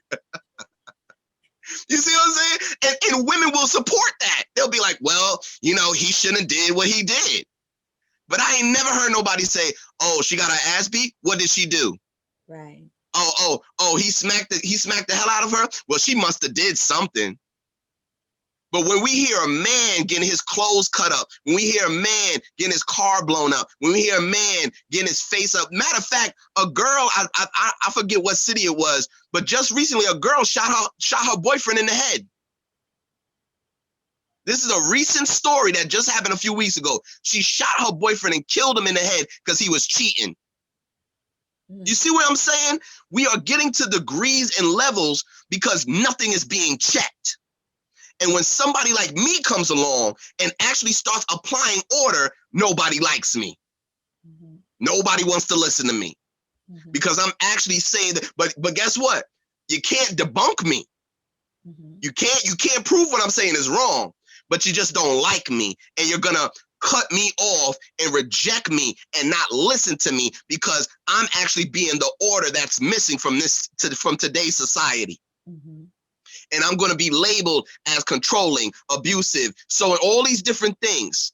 But yet you're allowed to be chaotic, and that's labeled as empowerment. Mm-hmm. You're allowed to be promiscuous, and that's labeled as liberation. Mm-hmm. You see what I'm saying? Mm-hmm. There's no order to the chaos. They both need each other. Mm-hmm. Because without your femininity, and without you needing me as a man, I have no purpose as a man. And now all I become is a sperm donor. Right. So now you have made me obsolete by claiming not to need me and then turn around and wonder why I do nothing for you. Right. That doesn't make any sense. Mm-hmm. You can't teach me I'm not needed and then wonder why I'm not useful. Mm-hmm. That's what I've been indoctrinated with. So in a nutshell, the men who are abusing women is a mixture with their feminine energy and their testosterone and masculine anatomy and body. because we all know certain women can only inflict a certain level of pain because they're just not built physically to truly hurt you. That's why a lot of men will be laughing when women are hitting them. It's the truth. Yeah. I've been there plenty of times. Right. You know, women just, they just react, and they start doing a little windmill thing, and they start trying to hit on you and stuff. And you just like, come on, cut it out. Cut it, stop it. You know what I'm saying? And you're not even taking it to that level. But if it was a man, you knock his ass the hell out. Now that's the masculine man though. Here's the feminine man. You put a hand on him, he throw your ass out the window. Hey, yeah. Because he reacted in the moment, separating the logic to going, wait a second, this is a female. Let me grab her wrists, let me put them to her sides, and let me hold her tight so she can stop assaulting me so I won't have to defend myself. That's what a masculine man does. And then he'll toss your ass on the bed. And then he'll walk out the door. The feminine man is going to beat you till you probably almost dead. Because he can't stop how he feels that's driving his physical masculine anatomy and testosterone. So he might hit you so hard, not realizing your delicacy as the feminine, that he puts you in a coma. That might have not been his intentions, but because in the moment he was emotional about the situation and his emotions drove a physical reaction that testosterone gave a boost to, now you're in a coma. Right. And nobody cares. Nobody gives a damn what you did. Nobody cares. They just know that this man need to die or he need to go to jail. So this is the society we live in, and we're so heavily infected. We're so heavily infected by European standards. We're so heavily infected by thinking logic is superior. We're so heavily infected by thinking hard work is some form of success. Success is having the freedom to not need to work. But we associate having a career and working 40 hours a week to what we're supposed to be doing or what is successful in our lives. The woman is supposed to be doing her passion to receive compensation. That's her job. That's why I tell my polarity, I want your passion to be your job. I don't want your job to be your function. I don't want your job to be your obligation. What you're passionate about and what you can do, whether you got paid or not, that's what a woman is supposed to do. Something that you would do for free anyway. You see? But now you getting up to punch a clock to go to somewhere that you can't stand. You getting up to punch a clock on a Tuesday when your menstrual just came, you in so much pain, you got cramps, you got aches, but guess what? If you don't get up to go to this job, you're going to be fired. And you got obligation. You know why you got obligation? Because there ain't nobody there to have your back. Ain't nobody there to say, baby, don't worry about it. If you lose your job, don't worry. You'll get a new one. I'll pay everything until that happens. Nobody's there to do that. So now you have to force yourself through your own femininity by sacrificing your femininity. And this is what a predictable man would do. Yes. Immediately. In continuing to fulfill and go beyond your expectations as a feminine. Yes. That's where then you value that he is the protector, the provider, the leader, in combination with the female in the household. And let's also connect this, because as you just said that, when we say the words providing, I don't even think we understand that providing is not something that's exclusively financial. Right. When I hear the word providing, you know the word that pops in my head right along with it? Consistency. When I hear the word predictable, you know the word that comes right along with it? Consistency. Because when somebody's predictable, the only reason why they're predictable is because they're consistent within that behavior. Right. Oh, I know he gonna handle the bills no matter what I do. You know, it's a great show to associate this with. Everybody Hates Chris. You ever seen that show? Yes. Okay. What's her name? Rochelle, who actually is just like my mother. Rochelle would quit every job she gets. You know why? My man got 2 jobs. I don't need this. My man got 2 jobs. Why? Because she knows that I forgot what his name is on the show, but she knows that her husband is predictable. Mm-hmm. She knows that her husband is always working, consistent, and she knows that the combination of that predictability and consistency makes him dependable. Right, right, right. So she don't have a problem quitting a job as soon as she feels like it. Mm-hmm. Because guess what? My husband got 2 jobs. But then let's fast forward to the current man who's always losing and quitting his job. Mm-hmm. Just like Rochelle does. Every 5 seconds, I can't work here no more. They're disrespectful. What are you talking about? All you got to do is get up and do your job. Who cares what they're saying?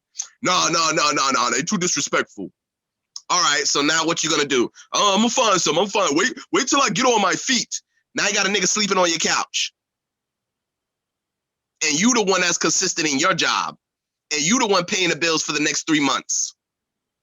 And he's still looking for work. Nah, I can't work here. Too many people know me. Nah, I can't do that. That's beneath me. Nah, I can't do that because they gonna be too disrespectful. Cutting out all the things. A man gets up and does what he needs to do no matter what he feels like. That's why he's a machine. That's why he's a tool. He puts his feelings aside to get the job done, which, by the way, a lot of y'all women have to do today. Mm-hmm. And that's what makes you more masculine. Mm-hmm. You start putting all your feminine traits aside. You start putting all your feminine energy aside. You start putting all your feminine feelings aside so you can get up, punch that clock, get that check, and make sure you still have a roof over your head for you and your children. Yes. And after 5 to 10 to 15 years doing that, you literally become the energy and the embodiment of a man. Mm-hmm. And then guess what starts to happen? Oh, yeah, you still got a vagina. Mm-hmm. Yeah, you still got breasts. Yeah. But guess what starts to happen? You start to attract feminine men. Mm-hmm. So now you're wondering, like, what's going on? Every time I meet a man, you know, he's always like expecting the same things I'm expecting, or he's always tit for tat, or he's always like, you know, whining about something or whatever. All these men are the same. No, your energy is gravitating those men Mm-hmm. that fit the frequency that make those men consistent in your life. Mm-hmm. I tell women all the time, I guarantee you, if you are in a relationship with a bitch nigga right now, become the most girliest, feminist, neediest thing you can ever be, and he will disappear tomorrow. He will disappear tomorrow. Yes. Yes. Because effeminate men don't want a feminine woman. A passive man don't want a passive woman. Mm-hmm. A submissive man don't want a submissive woman. Because submission actually makes me responsible. Mm-hmm. And that's why submission is actually power. And that's the thing women don't understand. Because it's your submission that makes that man responsible for everything in your life. Yes. So guess what? When something go wrong, your fault, nigga. Your fault, your fault. You in control. You in control. It's your fault. But now if you notice, women are in control, but they don't want the blame. Ain't that some funny shit? You the one raising all the kids by yourself. Right. You the one taking care of the house all by yourself. Right. If I walk into your house and it's dirty and it's filthy, mm-hmm. if all your kids is raggedy and messed up and doing bad things, and you don't want to be the blame and you the sole controller, yeah. How does that make any sense? Right. But as soon as a man who's given control, mm-hmm. he can never deny that it's his fault. Right. And immediately he takes accountability and he rectifies the situation. Mm-hmm. Once again, chaos results in contradiction. I don't need nobody to control me. I control everything. I'm under control. I got this. I got this. Well, guess what? So-and-so and so just got fucked up. It's your fault. Wait a second. Wait, hold up. You know, if you didn't, whoa. Aren't you in control? No, no, no. You flipping my words. You're twisting my words. You're twisting my words. You're twisting my words. What? Mind Ascension. I know what the hell I'm talking about, and that's why motherfuckers don't like me. Yeah. I know why they don't like. I know why humans don't like me, Mm-hmm. and it's okay because I'm here for a purpose. I'm here for a divine person. I'm an activator, Yes. and it's the handful, not the majority. It's the handful that are gods. Right. It's the handful that are divine. It's the handful using intelligence. Mm-hmm. The rest of the humans use belief. The rest of the humans use emotions. The rest of the humans have expectations. The beauty about what I teach is once you peel away all those layers of preferences and expectations, the only thing that's left is energy. Mm-hmm. And then you recognize what energy you're dealing with, and then you'll know the function. Mm-hmm. Once you know the function, you'll know the design. Once you know the design, you'll know the treatment. Mm-hmm. So once I meet a man and I go, oh shit, he has feminine energy. Mm-hmm. Guess what? You're already going to know what to expect from him. Mm-hmm. You're going to know he's going to be a little vain. Mm-hmm. You're going to know he's going to need just as much as you. You're going to know he's going to have the times where he's going to complain. You're going to know that there's going to be days where he's going to be moody and you don't even know why. Mm-hmm. So now that you already understand that, it's hard to get upset about it Mm-hmm. because it's already understood. Right. So if I already know what a woman is by her energy, her design, and her nature, how can I get upset when she responds like her energy, design, and nature? Mm-hmm. The only way that I could get confused is if she responds like a man. And that means I misread her energy anyway. Mm-hmm. So, once again, predictability is meeting expectations.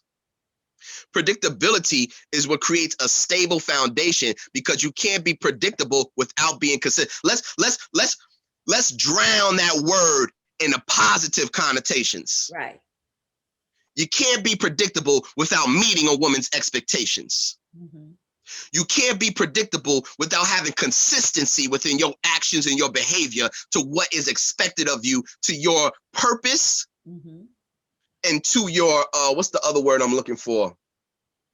That's kind of like purpose. But regardless, you're meeting expectations.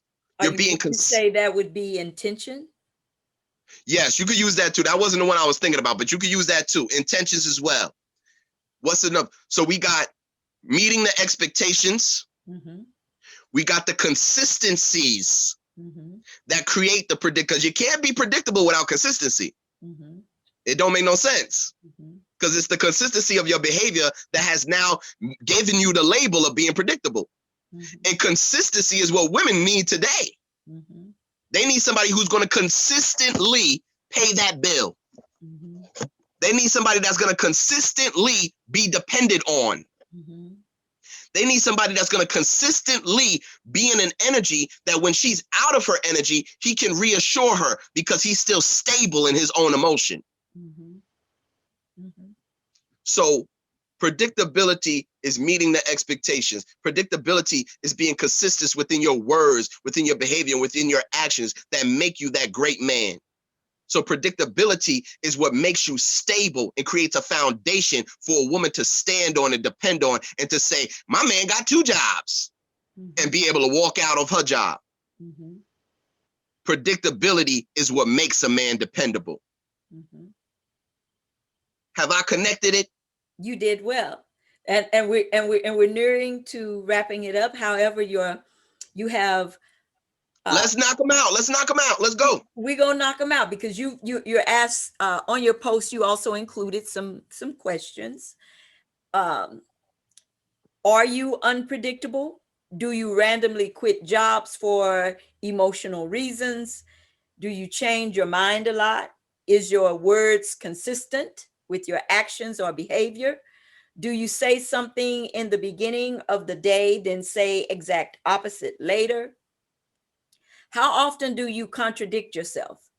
Are you the chaos in the relationship? Do you expect people to treat you a certain way? How often do other people get confused by you? Have you ever been called bipolar and have many times? Can you admit you're emotional? That's all of them. That's all. That's all of the ones that So was on the post. let's talk about this one. Confusion. Mm-hmm. Guess what? Can you be confused by a predictable man? No. Let's add that into the good side. Uh-huh. Let's add that into the positive connotations. A predictable man will never confuse you. Mm-hmm. And if he'll never confuse you, he'll never leave you wondering. Right. If he'll never leave you wondering, he'll never create doubt within you. Mm-hmm. Now we're talking about emotional stability. Mm-hmm. Now we're talking about mental stability. Mm-hmm. I'm glad you read those off. Because Yes. now we added another. So let's go down the line. Predictability is meeting expectations. Mm-hmm. Predictability is consistency within actions and behaviors. Mm-hmm. What was the third one? Because we had a third one before this one. The The third one that we came to a conclusion of. No, not on the list. not on the list. But we when we were bringing them up. I got it. Predictability creates a stable foundation. Mm-hmm. And then lastly, or maybe even not lastly, because the more we talk, we'll get another one. Lastly, predictability does not include confusion.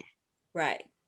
Which also means people who are confused become doubtful.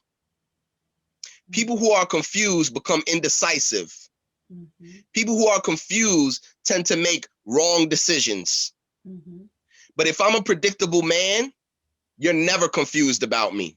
Mm-hmm. You always know where ooh, there's the next one. You always know where you stand. Predictability creates reassurance. Give it up to me, auntie. Give me something. Give me something. I need to hear something. Predictability. That reassurance Is the basis of reassurance, because guess what? Somebody who's confused all the time, mm-hmm. somebody who's unpredictable, how can they reassure you of anything? Right. How do you know for a fact where you stand? Mm-hmm. Which, by the way, goes back to what you mentioned earlier with the man who every single day was sending you a text and doing these little things every day, and then all of a sudden he stopped. What happened? Confusion. Wait a second. Why did he stop? What's wrong now? Does he not like me? Is there another woman now? Is there this? Is there that? Do you feel reassured? No. Are you feeling doubtful within your relationship? Yes. You see what I'm saying now? Exactly. I think we're doing good. Yes. I think we're doing good. So we got about what are those 6 things on it? I feel like writing this down. I think next time I'm gonna have a notepad. We have meeting expectations. Number 1. We have stability. Number 2. No. Consistency comes after the front. I want to make sure we organize. So expectations are met. Number 1. Mm-hmm. Number 2, consistency. You can't be predictable without consistency. Right. Number 3, stability. Mm-hmm. Because someone who's predictable, they set a foundation that you never are unknown or wondering what might happen. So it's a foundation. It's a stable aspect. Number 4, what was the 4th one? We because that was the one we just discovered before the last one. Reassurance. Reassurance was the newest one. The one before that one. We got 6 so far. We got 6. Meeting expectations, consistency in actions, stable foundation.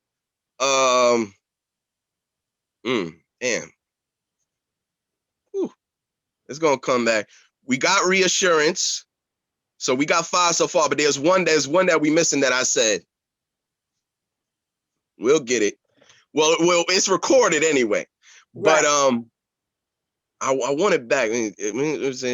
Foundation. What did I say then? I don't know why I can't think of it. Well, that's the 5 we know already, but we know there's 6 because when we listen to the video, we'll get the 6th one. Right. But so far we already got 6 positive things that come with the predictability of a man. and which makes him dependable as a man. Right. So you want a man to be predictable. Mm-hmm. And the funny thing about it is the biggest complaints I hear is that men are unpredictable now. Mm-hmm. You never know what to expect. You don't know what's going to make him angry and what's going to set him off. Right.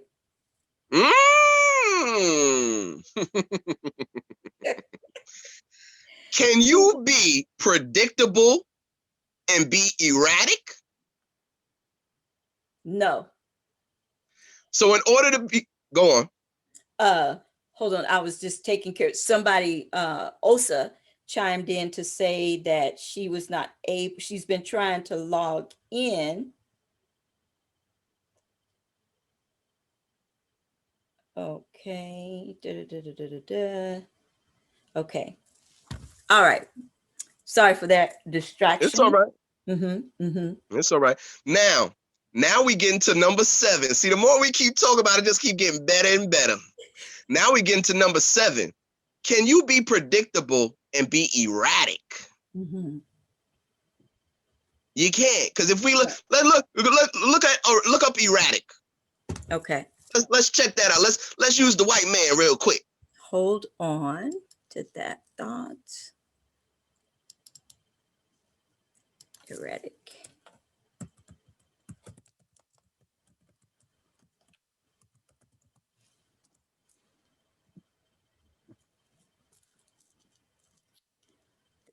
Now, did I spell it incorrect or erratic?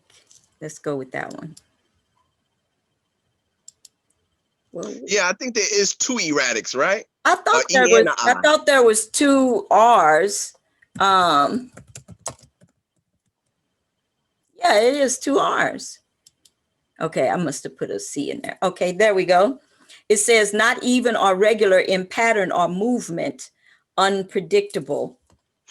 Say that last word again. Unpredictable. Say that one more time, Auntie. Unpredictable. Oh, so I guess you can't be erratic and be predictable. Right, right. That's what it says. Now you go ahead and expound on that. I'm going to see if, while I see if Osa can get in, would you please go ahead and expound on erratic? Well, the point I was making was to add number 7 to the list. Mm-hmm. Number 7 is a predictable man is usually a calm, assertive man. He's not easily affected by things, which means he's not easily emotionally erratic. It takes a lot to ruin his day. That's why if you notice, when you look at the old school men, Mm-hmm. you tell them something, they really don't care what's going on. They go, yeah, all right, but yeah, really? Oh, get out of here. Okay. You know, he listening, but he really don't care. He just being respectful to listen because he knows you got to express yourself. But it takes a lot to make him get out of his character and get extremely emotional, because his predictability is a form of emotional stability. So you can't be erratic and be predictable at the same time. That don't make no sense. Fine. So we know that predictability, should we say breeds, or is a byproduct of these particular characteristics and traits, meeting all of your expectations, or meeting all of a woman's expectations? Is that what we're saying? Well, I would like to call it the foundation, because remember, you can't be predictable without first having consistency. Mm-hmm. So the foundation of being predictable is actually being consistent. Right. So all of those things are so-called byproducts or results of the foundation of consistency, and predictability is the foundation of all those other things. Mm-hmm. So absolutely, I'm feeling pretty good about being predictable right now. And I'm feeling Say that right now. I'm feeling pretty good that you are predictable. and have been predictable ever since that wonderful blessing of you ranting on the post. Now, so we have meeting all expectations. Now, did you say consistency comes before stability? No, what I was saying is you can't be predictable without being consistent. I mean, something that's predictable is consistent. So basically, someone who's predictable, you know that they're consistent. So it kind of goes hand in hand. So it can be added as a trait if you want, or it could be put as the foundation of predictability, and then predictability becomes the because we don't want to say two foundations, but yes, consistency and predictability go hand in hand. Mm-hmm. Because as when we looked up the word erratic, Yes, the we said definition in erratic is unpredictable. unpredictable. Yes. You see, so Mhm. a So, man can't be predictable and erratic at the same time. That don't make no sense. right, definitely. Uh, Which to me is a positive trait, because if he's not erratic, then you won't have to deal with erratic behavior as a woman. right, exactly. So, I think that, you have done an outstanding presentation of putting, as we would say, dispelling the spell and the stigma associated with predictability and any connotations uh, towards predictability that would be negative. And you've put it back in a positive light. And I'm sure that my feminine watchers, my females, my femininity, sacred feminines, my sisters, my girls, whatever, this is a very valuable video. They know what to look for now. For those of us who may not be in a relationship and are surveying potentials, we know what we're looking for, and Now, we know when the relationship is going haywire based on the things that you so as a matter of fact, in all simplicity and practicality, you expounded on them, and we know they exist within our relationships and within ourselves, and that whole thing is it's a beautiful thing. Predictability is what makes a man dependable. mm-hmm. Very much so. So, with that, ladies and gentlemen, you've heard it on the Debra Show with my wonderful divine nephew, Mind Ascension. I love you. And Love you too, Auntie. you know what? I'm sure we're going to do a part two. And for all of you, for whatever technical difficulties you were not able to chime in, does not matter. We got it on video. Next, we will do a part two. If you request a part two, um, follow Mind Ascension on Instagram at mind underscore Underscore. ascension dot alkemy alchemy. If you have any questions after you see this video, if it provokes you, if it triggers you, whether it's a question or a comment, do know my divine nephew, as loving and as caring as he is, be aware he's going to make it out of a lesson. Whatever you say to him, Don't warn them. I Don't got warn you, them. baby. No, wait, hold on. You gotta remember, you gotta be careful with humans, because and here I go again, making things a lesson. But see, when you warn them, it creates reluctance to go through with it. So when it's like because those who know me know what I do already. They already know what I'm gonna do if you go on whatever. Mind Now, Ascension.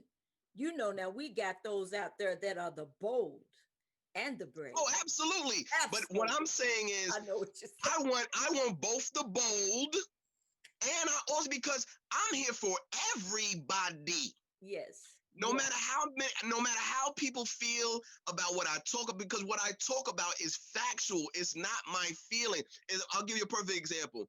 When people look at my page and they automatically assume that I hate white people, because I'm saying the factual aspects that come with the Caucasian recessive genetic sulfur based 6 ether follicle mankind.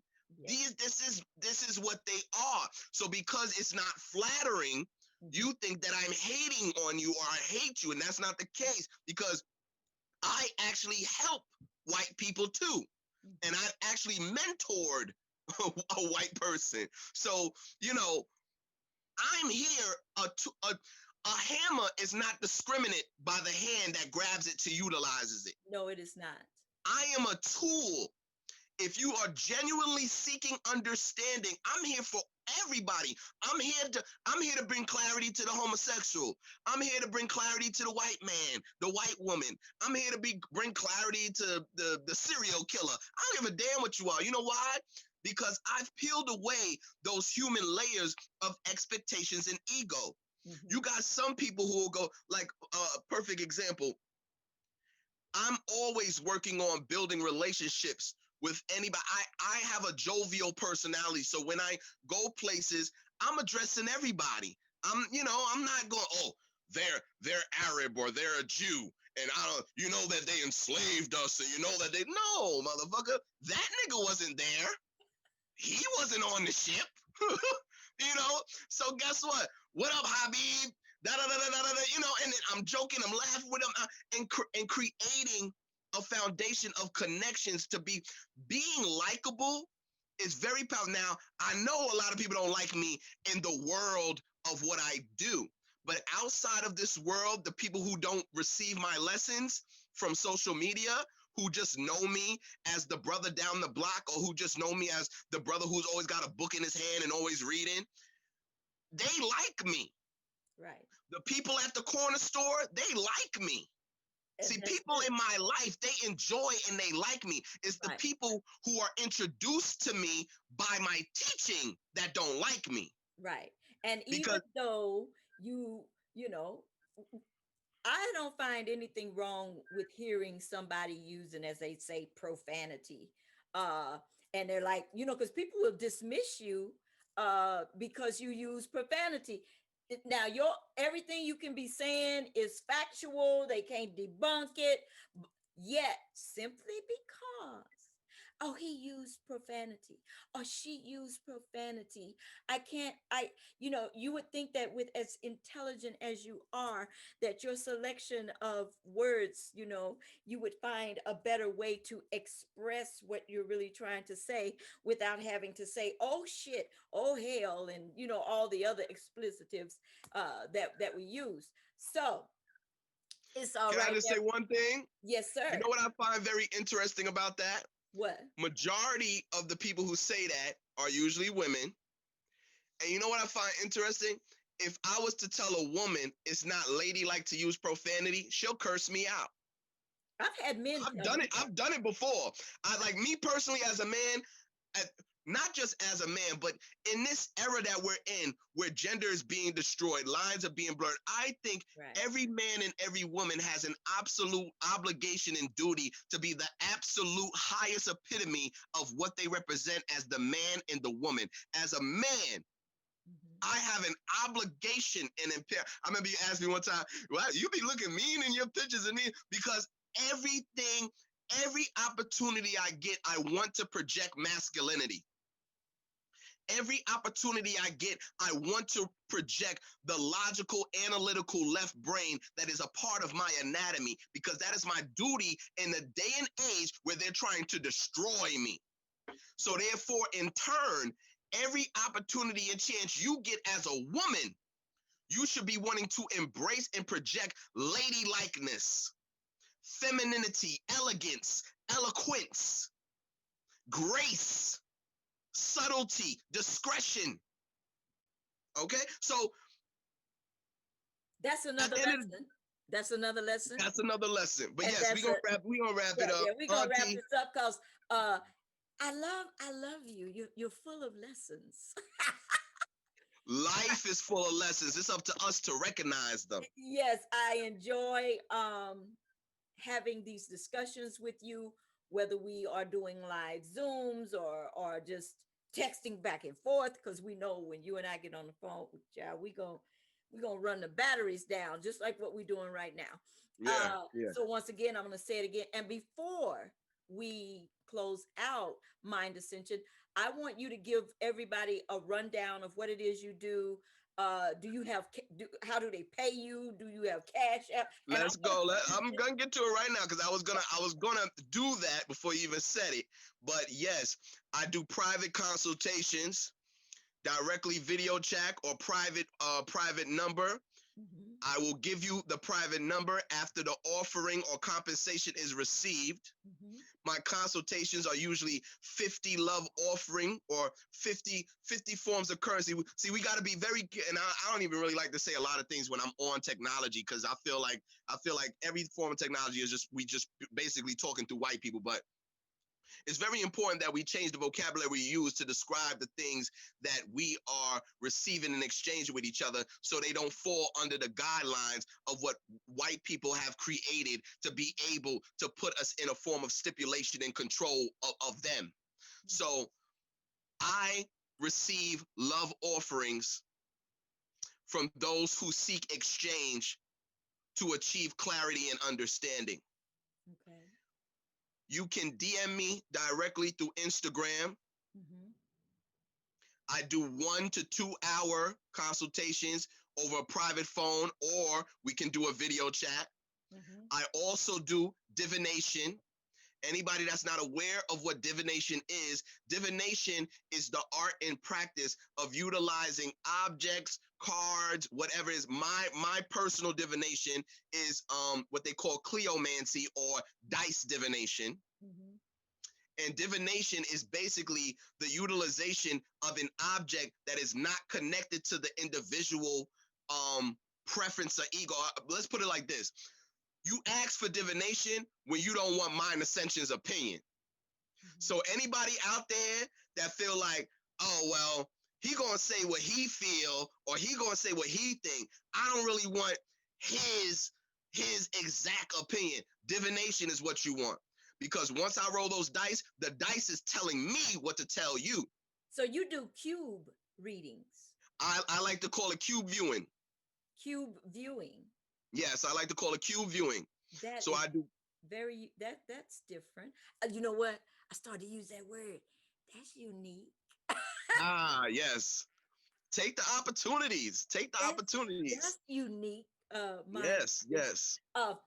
Uh, now have you told them everything? Because I don't want you to go into No, another. and I don't want you to go into the lesson. yes, yes. So please, anytime now. I also do DM consultations. I answer questions. So let's say you just want one question on your mind. Drop a small love offering. You'll know what that is when you come to On my DM. Instagram. Yes, my Instagram, mind_ascension, ASCENSION .alchemy, ALKEMY. You come to my DM, you go, hey man, listen, I just want clarity on this one thing. You want clarity on one thing? A small, tiny offering. I will give you as much reference. I will give you as much direction. I will give you as many ingredients involved with that question Now until your you have until a your cash app. Don't you have cash app on Yes, your? yes, yes, yes, yes. I do. I'm getting to it. Until you're satisfied. Mhm. I personally feel the service that I provide, you are not receiving service until you're satisfied. So if anything you receive from me doesn't give you clarity and doesn't bring you to a conclusion or give you into a direction that satisfies your need or that gives you the solution or the conclusion, then you'll get your money back or you won't have to owe me nothing.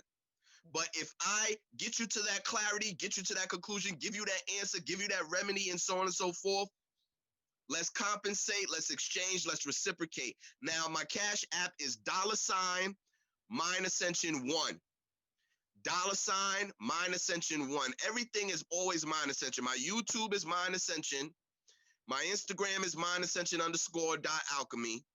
My Cash App is $Mind Ascension 1. So I like to keep things very simple. So anytime you want to find me, all you got to do is type it. And by the way, it's already owned. It's already in existence. I just got to fill it with the material because I'm going to be starting online classes. I'm going to be starting Ascension apparel, which I already have in the works. Mm-hmm. I just got to make it more broader, where now I got my symbols and my quotes and memes and all that stuff. I've made it into a clothing line. So I have a lot coming. mindascension.org is the website. Okay. Right now it's under construction, but it is mine. Okay. So that will be coming very soon, to where you can go to my website and you will be able to look over the Ascension apparel. You'll be able to look over the different classes, whether it's about history, health, whether it's about divinity, whether it's about opening the third eye, or the first eye, I should say. All of these things will be available. But right now, you can reach me through direct messaging on Instagram, set up a consultation, or set up a divination. Ask a one-word question if you want. If you don't want to do a full consultation, you don't have to do that either. So on that note, Auntie Nettie, I'm so thankful and grateful for you. I'm so appreciative that we have magnetized, gravitized, or gravitated, or manifested each other in our lives. Because as we know, this is not a coincidence. And if it wasn't for my big mouth, we wouldn't be talking right now.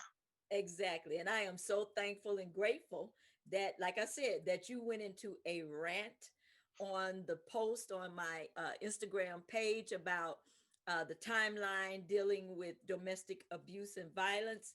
And I'm so glad, and I'm glad I, reached out to you and, asked you some more things. And now here we are. And now you call me Auntie Nettie.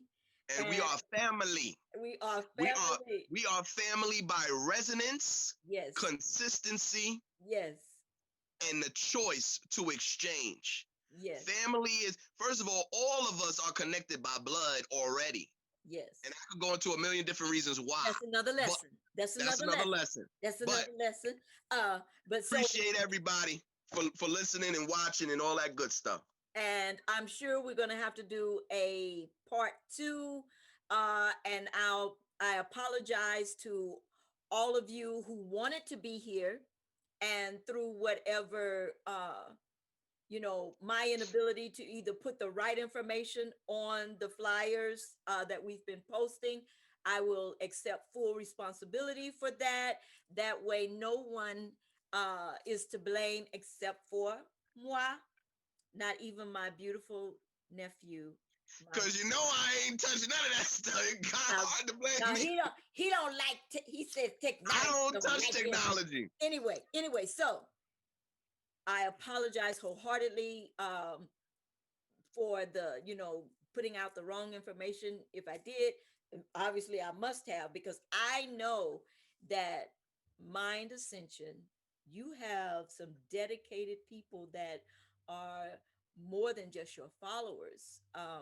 That's true. So I'm apologizing to them, and I'm apologizing to anyone who has some level of loyalty to me and my inaptness, to give you the right information through Zoom and the meeting ID and the passcode ID and all of that. So we are sure we're going to do a part 2. I'm sure you all were provoked in your minds. If you have questions, if you have statements, send them all to bring them all. I'm open to all criticism. This has been the Debra Show. And now Mind Ascension, something that you got to do for Auntie Nettie. You got to say, be different and love it. Be different and love it. And I'm going to send everyone some pinwheel love, especially my divine nephew, Mind Ascension. That's it for the Debra Show. Until next time, peaceful vibrations, be different and love it. Hug yourself, love on yourself, right? All right, peace and blessings, Auntie, and to everybody else. All right. Good night.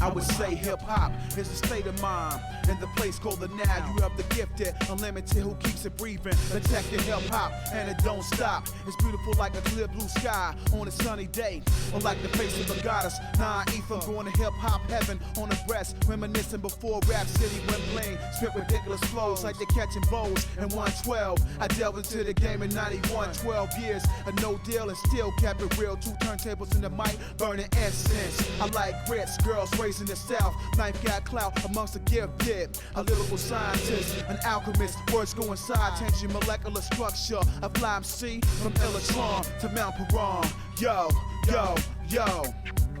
I love life, I love hip-hop, and it don't stop. A 1, 2, 1, 2, these lyrics touch the soul. I love life, I love hip-hop, and it don't stop. A 1, 2, 1, 2, these lyrics touch the soul. I love life, I love hip-hop, and it don't stop. Yo, yo, not to rap hip-hop, you must know the culture, the 5